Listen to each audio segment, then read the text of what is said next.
So my dear student, next question number 14 हमारे पास में है और क्वेश्चन में गिवन है, क्या गिवन है क्वेश्चन में? Figure 5.16 shows the position time graph of a particle 4 kg. What is the force on the particle for t less than 0, for t greater than 4, for t in between 0 to 4 second? Okay, तो यहाँ पर सबसे पहले हम ए part solve कर लेते हैं। ए part बड़ा इजी है ना? ए पार्ट बड़ा इजी है, क्यों? क्योंकि वहाँ पर पोजीशन टाइम ग्राफ जो गिवन है ना, अगर हम टी लेस देन 0 की बात करें तो वो तो रेस्ट में है। पार्टिकल किस में है? रेस्ट में है।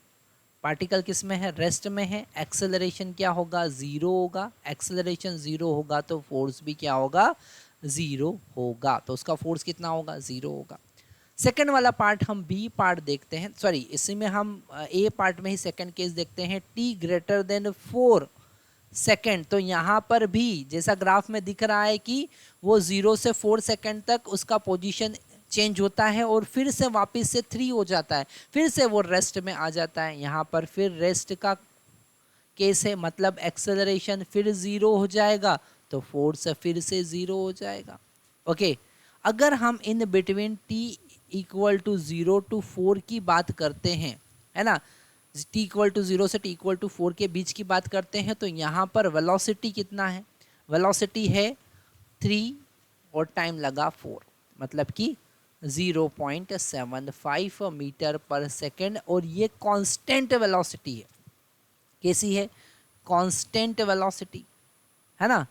और कांस्टेंट वेलोसिटी है बच्चा लोगों, तो यहाँ पर एक्सेलरेशन कितना होगा? 0, और एक्सेलरेशन 0 होगा तो फोर्स भी कितना होगा? 0। तो तीनों केस में फोर्स क्या है? 0 है ना? तो पहला वाला पार्ट तो हमारा सॉल्व हो गया। अब हम सेकंड पार्ट की बात करते हैं, बी वाले पार्ट की बात करते हैं। उसने पूछा है कि impulse at t equal to 0 and t equal to 4 second, है ना?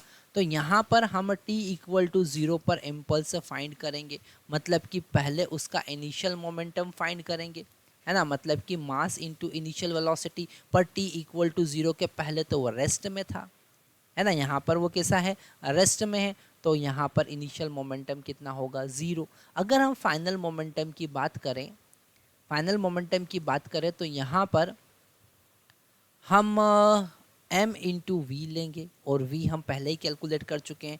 t ग्रेटर देन 0 के लिए हम यहाँ पर v कैलकुलेट कर चुके हैं, और m का वैल्यू कितना है? 4, और v का वैल्यू है 3/4। तो यहाँ से कैंसिल हो जाएगा और आंसर आएगा 3 kg metre per second. Okay, तो अगर हम इम्पल्स की बात करें तो इम्पल्स होगा चेंज इन मोमेंटम, मतलब कि final momentum minus initial momentum, और फाइनल मोमेंटम कितना है? 3, इनिशियल मोमेंटम कितना था? 0, तो इम्पल्स कितना होगा? 3 kg metre per second. Okay, तो ये हमारा आंसर आया बी पार्ट का फर्स्ट, t इक्वल टू 0। अब हम t इक्वल टू 4 पे बात करते हैं, है ना? तो t इक्वल टू 4 पर इनिशियल मोमेंटम की बात करें तो वो अभी हमने कैलकुलेट किया, है ना? t इक्वल टू 0 से 4 तक मोमेंटम यही रहेगा, स्पीड सेम है, तो वो है 3 kg metre per second. Okay, और t फाइनल, अगर final momentum t greater than 0 के लिए बात करेंगे तो वो 0 हो जाएगा, क्योंकि वो तो फिर से रेस्ट में हो गया। ये पोजीशन टाइम ग्राफ है ना? ध्यान से समझना, पोजीशन उसका कांस्टेंट फिक्स हो गया है, ठीक है? तो यहाँ पर अगर हम चेंज इन मोमेंटम की बात करें तो वो होगा -3 kg metre per second. Okay, तो फर्स्ट केस का मोमेंटम जो है वो 3 है, और सेकेंड केस का -3। ओके, यहाँ पर इस पोजीशन टाइम ग्राफ को ध्यान से समझ लेना है। यहाँ पर वो रेस्ट में रहेगा, इस वाले केस में वो रेस्ट में रहेगा। यहाँ पर वो कांस्टेंट वेलोसिटी से मूव करेगा, ठीक है? वो कांस्टेंट वेलोसिटी से मूव करेगा और यहाँ से फिर से रेस्ट में आ जाएगा, है ना? तो यहाँ पर इनिशियल वेलोसिटी 0, यहाँ पर velocity v equal to 3/4 metre per second, और यहाँ पर वेलोसिटी फिर से कितना हो गया? 0 हो गया। इसलिए हमने ये कैलकुलेशन ऐसा किया है। Thank you very much.